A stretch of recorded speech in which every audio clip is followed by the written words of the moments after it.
Muito bom dia a todos.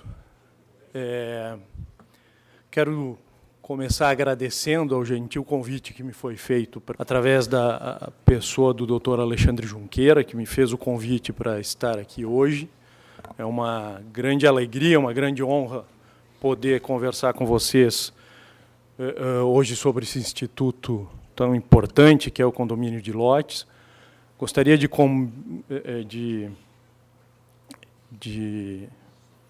cumprimentar a nossa mesa aqui na pessoa do desembargador Loureiro, que é um dos maiores civilistas desse país, um grande desembargador, e que no primeiro concurso aqui de São Paulo, que foi quando eu vim do Rio Grande do Sul para São Paulo, em 2000, que eu fui tabelião aqui na capital, o desembargador Loureiro era um dos membros da banca, foi meu examinador, e eu passei, depois daquilo, uns 3 anos tremendo cada vez que eu encontrava ele. Hoje em dia já me sinto mais à vontade na presença do desembargador Loureiro.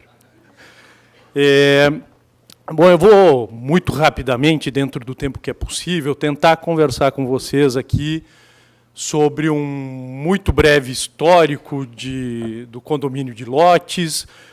Resolvi trazer um pouco da experiência do Rio Grande do Sul também, já que eu sou gaúcho, naturalizado paulista praticamente, porque eu já estou mais tempo em São Paulo do que vivi no Rio Grande do Sul. Mas lá no Rio Grande do Sul é uma experiência muito longa com esse Instituto do Condomínio de Lotes, e eu achei por bem trazer um pouco dessa experiência para dar, na sequência, entrarmos em alguns aspectos registrais imobiliários desse Instituto. Não é? Como é que isso tende a funcionar, como é que isso já funciona nos estados em que entendiam que era possível e como é que isso tende a funcionar agora nos estados que passam a adotar também esse instituto por conta da legislação federal. Não é? O condomínio de lotes, embora a legislação, a admissão expressa de maneira positiva tenha ocorrido agora, ele já é aplicado há muito tempo e é uma experiência pioneira das leituras que eu fiz, não encontrei outra mais antiga, do ano de 1978, na cidade gaúcha de Santa Maria, em que surgiu o primeiro condomínio de lotes, que eu tenho notícia ao menos, né?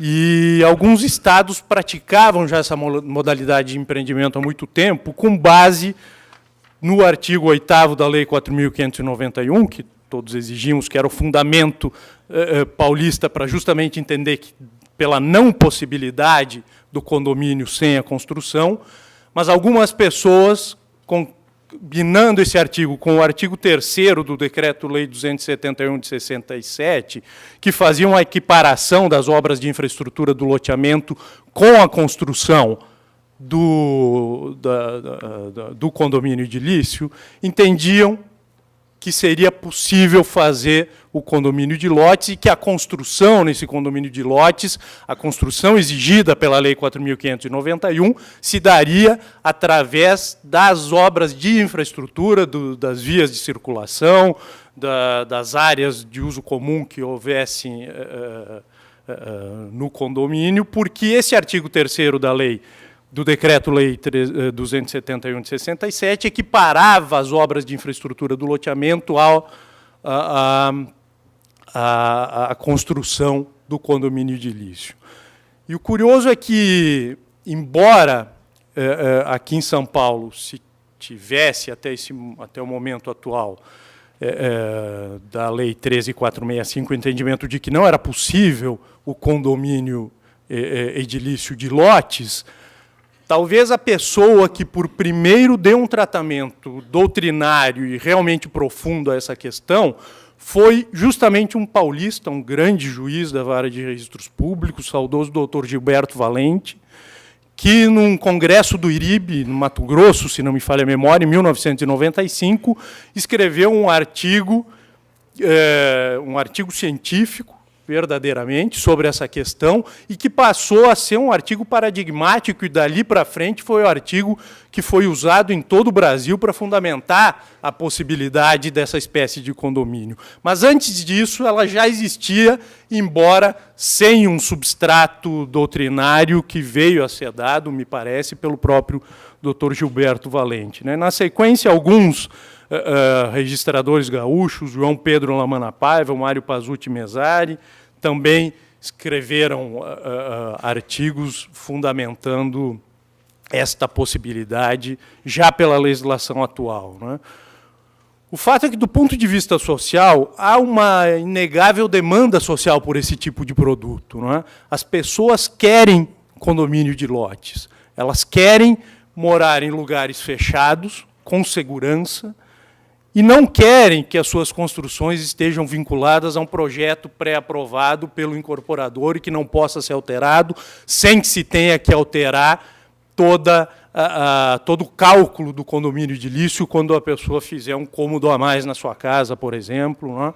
Há uma demanda social nesse sentido, as pessoas são a favor desse instituto, e basicamente por conta da falta de segurança, que já era apontada lá em 1995 pelo Dr. Gilberto Valente como um dos fundamentos da necessidade de se possibilitar esse instituto jurídico à população. E de lá para cá a coisa parece que não melhorou muito, né? Talvez, ao que parece, tenha piorado, de maneira que a população há realmente uma demanda social para que o direito admita esse instituto, né? E convém que o direito não ignore isso, me parece, porque quando o direito ignora a vida, parece que a vida ignora o direito e aí acaba a informalidade graçando, como a gente viu muitas vezes acontecer nesse período, não é? E no Rio Grande do Sul, e vou falar dele, em outros estados certamente isso também era feito já com base nesse decreto 271 de 67, mas vou falar do Rio Grande do Sul porque, como eu sou gaúcho e vivi boa parte da minha vida lá, tive uma proximidade muito grande com esse instituto lá, nasci e vivi a minha vida num desses condomínios, lá no Rio Grande do Sul, num condomínio de lotes, e de maneira que lá funciona esse instituto, pelo menos desde 1978, e funciona muito bem. Não aumentou a irregularidade fundiária por conta desse instituto, pelo contrário, o Rio Grande do Sul tem uma irregularidade fundiária que me parece, eu não tenho estatísticas adequadas, mas me parece que é menor do que a média nacional, né? Também não levou a uma burla ao Instituto do Parcelamento do Solo, do loteamento ou do desmembramento. Por quê? Porque o condomínio edilício e o loteamento, continuam existindo os dois, e o mercado lança os dois, eles têm características completamente diferentes, tanto características econômicas, o público ao qual eles são destinados é diferente, o preço dos imóveis em um loteamento e um condomínio fechado são diferentes, né? E quanto juridicamente. Juridicamente também os institutos são bastante diferentes e fazem com que as pessoas optem por um ou por outro por conta dessas características jurídicas, né? Num condomínio, perdão, de lotes, há um vínculo entre esses lotes. As pessoas integram o mesmo condomínio, de maneira que elas têm que obedecer determinadas regras que são estabelecidas na vida condominial e que, às vezes, um ou outro discorda daquelas regras, mas está igualmente submetido a essas regras. Ele precisa colaborar com as despesas das vias de circulação, dos equipamentos que tenham, como um parque, uma praça, que são privados e que, portanto, os privados é que vão manter e que, portanto, geralmente o custo é mais alto num condomínio de lotes, de maneira que o mercado acabou selecionando, acaba havendo uma seleção natural dos produtos de acordo com as necessidades do mercado, e tem havido espaço para os dois. Lança-se loteamento e lança-se condomínio de lotes da mesma forma, né? E há um controle urbanístico, né? Porque, às vezes, parece que, quando a gente fala de condomínio de lotes, a gente está falando de uma situação em que não vai haver um certo controle urbanístico, mas esse controle urbanístico há, né, assim como há nos condomínios, e depois, nas construções que forem feitas nos lotes, também haverá um novo controle urbanístico sobre essas construções, porque tanto o projeto do empreendimento vai ter que ser aprovado pelos municípios e pelos órgãos ambientais, nos casos em que a legislação assim exigir, como acontece hoje em qualquer condomínio edilício, quanto as construções posteriores das casas também vão ter que ser aprovadas pelo município e vão, além de terem que seguir as regras condominiais, que geralmente são até mais severas do que as regras urbanísticas impostas pelo município. E, apesar disto, 5 minutos? Nossa, então eu vou correr aqui já para a parte do condomínio, né?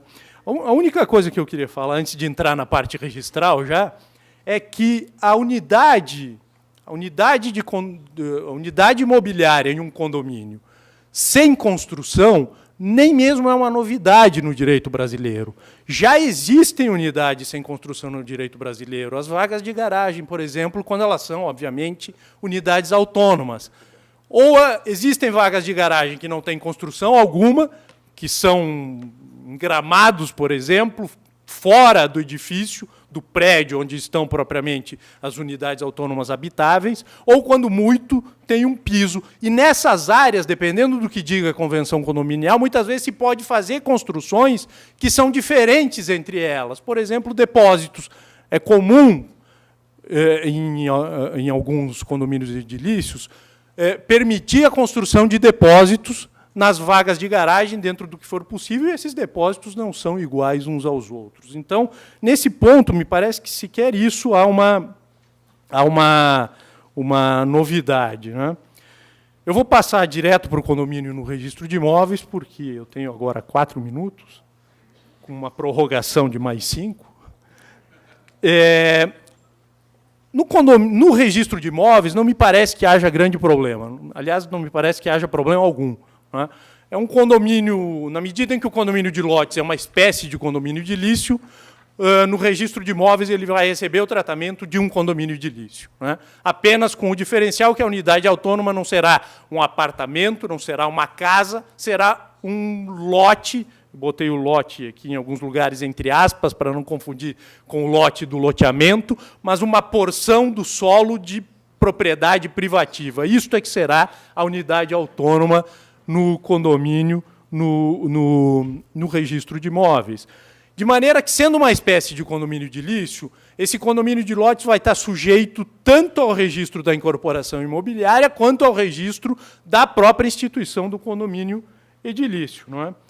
A incorporação imobiliária, que vai ser necessária se o empreendedor quiser alienar as futuras unidades autônomas, que serão os lotes, antes ou durante a construção do empreendimento, ela será necessária, a incorporação imobiliária, da mesma forma que em qualquer condomínio edilício. Nesse caso, vão se aplicar o artigo 28 e seguintes da Lei 4.591, da mesma forma que em qualquer outra incorporação imobiliária de um condomínio edilício. E, estando a documentação em ordem, vai ser feito um registro normal de uma incorporação imobiliária, onde se indicará as futuras unidades autônomas como sendo os lotes, como sendo a porção de terra de propriedade privativa, de maneira que vai bastar descrever os lotes e descrever as áreas de uso comum consistentes nas vias de circulação, que são privativas, e outros equipamentos comunitários da comunidade condominial, não é? Não há necessidade de descrever as futuras construções, porque elas serão feitas pelos adquirentes dos lotes e não tem nenhuma vinculação com a obrigação do incorporador. A obrigação do incorporador, nesses casos, vai se cingir à execução das obras de infraestrutura, ou seja, das obras das vias de circulação, das áreas comuns, vias de circulação, equipamentos, guaritas, tubulações, enfim, iluminação, o que mais seja necessário, e da caracterização, da conformação física dos lotes, né? Feito isso, estará cumprida a obrigação do incorporador na medida em que a legislação, para fins da construção do artigo 28 da Lei 4.591, equipara essas obras de infraestrutura à construção lá do artigo 28. Nada impede que o construtor assuma a obrigação de construir a casa para algum adquirente de lote. Mas aí a gente vai estar diante de um outro contrato, que não o contrato de incorporação imobiliária. Isso não se trata da incorporação imobiliária. Sendo uma incorporação imobiliária, o prazo para a concretização da incorporação de 180 dias, fim do qual, se não tiver concretizada a incorporação, a necessidade de renovação da incorporação vale, a possibilidade do prazo de carência e do direito de desistência, nesse caso, perfeitamente se aplica. Os documentos do artigo 32, em especial, o projeto do empreendimento, e não das casas, do empreendimento, e o memorial aprovados pelo município sempre e pelos órgãos ambientais estaduais, quando a legislação exigir, ao menos no estado de São Paulo, em alguns casos a legislação já exige que condomínios edilícios sejam aprovados também pelo órgão ambiental, e em outros estados isso acontece também. Os quadros de cálculo das áreas privativas, o custo global da obra, a discriminação das frações, segundo as normas da ABNT, sempre vinculados à unidade autônoma como sendo a porção de terreno, como sendo lote e não uma construção. A minuta da convenção, que também terá que ser apresentada, e nesse caso há uma particularidade, porque há uma necessidade de regrar de maneira mais detalhada o regramento para as futuras construções nos lotes. E o registro da instituição de condomínio também não me parece que apresente qualquer dificuldade. Ele pode ser feito somente após a conclusão e averbação da conclusão das obras de infraestrutura, mediante uma certidão municipal desta conclusão e CND desta obra de conclusão da infraestrutura. Após feito o registro da instituição, nascerão, então, as unidades autônomas para as quais serão abertas matrículas novas, e essas unidades autônomas serão os lotes. A partir daí, e para eu encerrar, que o meu tempo já acabou, a partir daí, o proprietário de cada lote vai poder fazer a sua construção da melhor maneira que lhe aprover, sem qualquer vinculação a um modelo de construção pré-aprovado ou a uma área específica de construção pré-aprovada. É óbvio que, para esta construção, deverá haver aprovação municipal e deverá haver respeito às regras condominiais estabelecidas na convenção condominial. Doutor Brandelli, se o senhor puder concluir. Estou concluindo. O que me parece e para concluir, é que nem todas as regras urbanísticas vão poder ser aplicadas a essas construções dentro de um condomínio edilício, mas somente as que couberem. Por exemplo, se não for possível naquela área construir um prédio de altura superior a 5 andares, vamos imaginar, não será possível fazer um prédio de 5 andares dentro de um condomínio, só porque se trata de um lote de condomínio. Por outra via, se naquela região for exigida um recuo da via pública de 15 metros, esse recuo me parece que não se aplica ao condomínio, porque não há via pública, a via de circulação é particular. Eu vou encerrando por aqui, tinha outras tantas coisas para discutir, que certamente serão discutidas depois, talvez nas perguntas. Eu agradeço pela possibilidade e pela atenção. Obrigado.